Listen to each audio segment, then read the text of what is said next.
Halo Nana, Assalamualaikum warahmatullahi wabarakatuh. Mari kita belajar tentang pertumbuhan dan perkembangan manusia, yaitu di tema 1, subtema 2. Mari kita belajar bersama-sama. Pertumbuhan. Apa ya tanda-tanda pertumbuhan? Nah, ciri-ciri pertumbuhan adalah 1. Dapat ditandai dengan bertambahnya tinggi, berat, dan volume. 2. Dapat diukur secara kuantitatif. Bagaimana maksudnya? Ya, panjang, tinggi, berat bisa diukur. Misalnya, tinggi badan kita dapat mengukurnya. Berat badan juga kita bisa menimbangnya. Kemudian pertumbuhan dimulai dari kandungan dan terhenti saat dewasa. Misalnya tinggi badan kita akan terus bertambah apalagi ketika masa emas yaitu anak-anak, dan akan terhenti pertumbuhannya saat dewasa. Ciri-ciri berikutnya adalah pertumbuhan tidak bisa kembali ke bentuk semula. Dan pertumbuhan tanda-tandanya dapat dilihat secara langsung. Misalkan bertambah besar badannya, bertambah tinggi, bertambah berat, bertambah panjang rambutnya. Itu dapat dilihat secara langsung. Sedangkan perkembangan memiliki ciri-ciri. Apa saja ciri-ciri perkembangan? 1. Nah, perkembangan adalah kegiatan sel-sel membentuk fungsi khusus. Jadi ada fungsi dari tubuh kita yang akan terus meningkat. Misalnya anak-anak dulu ketika balita belajar berjalan, kemudian bisa berlari, bisa berbicara, dan lain sebagainya. Terjadi pada kemampuan berpikir dan kematangan emosional. Nah, anak-anak dapat terjadi perkembangan kemampuan berpikirnya semakin baik ketika anak-anak setiap tahun pelajarannya juga bertambah. Berarti anak-anak bisa mengikuti pelajaran itu, contoh tanda perkembangannya bagus. Kemudian 3, terus terjadi sepanjang hidup. Bagaimana anak-anak? Sudah bisa membedakan apa itu pertumbuhan dan perkembangan? Nah, apa saja Bu Fida faktor yang mempengaruhi pertumbuhan dan perkembangan? Nah, yang pertama adalah keturunan dari orang tua.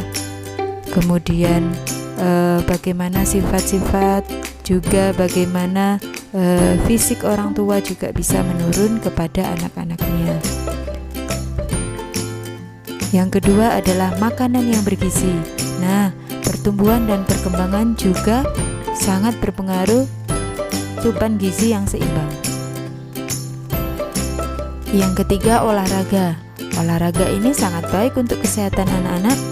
Dan yang keempat adalah istirahat yang cukup dan rekreasi. Makanan yang bergizi dan seimbang. Apa itu Bu Fida? Ya, makanan yang mengandung zat yang diperlukan oleh tubuh adalah makanan yang bergizi dan seimbang. Apa saja itu fungsinya? Ya, yang pertama fungsi makanan adalah sebagai sumber tenaga, sumber energi bagi tubuh kita. Kedua, pemeliharaan dan perbaikan sel yang rusak. Yang ketiga, pertahanan tubuh dari berbagai penyakit. Jadi, jika kita makan dengan asupan gizi yang baik, maka badan kita, tubuh kita akan terlindung dari penyakit. Makanan yang bergizi dan seimbang mengandung 1. Karbohidrat. Karbohidrat berfungsi sebagai sumber energi utama. Contohnya beras, gandum, jagung, kentang, roti, dan lain-lain. 2. Protein. Protein sebagai pemeliharaan jaringan tubuh. Contohnya dari daging, ikan, telur, biji-bijian. Kemudian yang ketiga adalah lemak. Lemak berfungsi sebagai cadangan makanan bagi tubuh. Contohnya didapat dari daging, susu, dan kacang-kacangan. Keempat adalah vitamin. Vitamin membantu mengatur metabolisme tubuh dan kekebalan tubuh. Vitamin ini banyak jenisnya anak-anak dan terdapat di buah dan sayuran. Siapa anak-anak yang suka makan buah dan sayuran? Maka vitaminnya akan terpenuhi. Kelima adalah mineral. Mineral sebagai penunjang fungsi dalam berbagai proses yang terjadi di dalam tubuh. Ini juga sangat penting bagi tubuh kita. Nah, mineral didapat dari ikan, susu, dan juga sayur-sayuran. Anak-anak, selain makan makanan yang bergizi, maka olahraga, istirahat, dan rekreasi juga penting.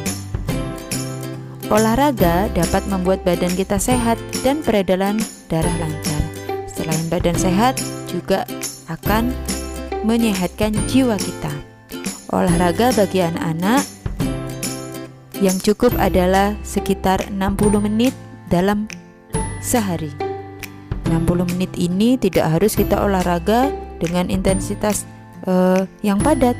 Olahraganya bisa dibagi dalam berbagai macam kegiatan sehari-hari. Jadi jangan rebahan saja di rumah ya anak-anak, tapi juga beraktivitas supaya tercukupi olahraganya. Kemudian yang kedua adalah istirahat. Nah, Bu Fida, apa itu dan bagaimana itu istirahat? Istirahat yang paling baik adalah tidur. Dan untuk anak usia 9 sampai 11 tahun seperti anak-anak, tidur yang cukup adalah sekitar 9 jam sampai 10 jam.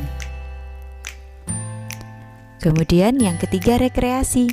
Nah, rekreasi adalah aktivitas mengistirahatkan tubuh dari kegiatan sehari-hari. Ini tidak harus dilakukan dengan biaya yang mahal. Kemudian bisa berjalan-jalan di taman mungkin dekat perumahan. Bagaimana anak-anak? Sudah mengerti tentang pertumbuhan dan perkembangan manusia? Kalau sudah, kita masuk ke kuis. Apa ya kuisnya kita kali ini? Coba perhatikan. Berapakah waktu ideal yang dibutuhkan anak-anak untuk tidur? Kalau anak-anak menyimak penjelasan dari Bu Guru, pasti bisa menjawabnya. Bagaimana anak-anak? Tetap semangat? Ya, Bu Fida harap setelah pembelajaran ini anak-anak bisa mengerti dan memahami pertumbuhan dan perkembangan manusia. Anak-anak bisa menerapkan apa saja yang baik untuk pertumbuhan di rumah anak-anak ya. Nah, untuk sekian saja dari Bu Fida tentang pertumbuhan dan perkembangan. Tetap semangat, tetap menjaga kesehatan, tetap belajar di rumah. Sampai jumpa di video berikutnya. Assalamualaikum warahmatullahi wabarakatuh.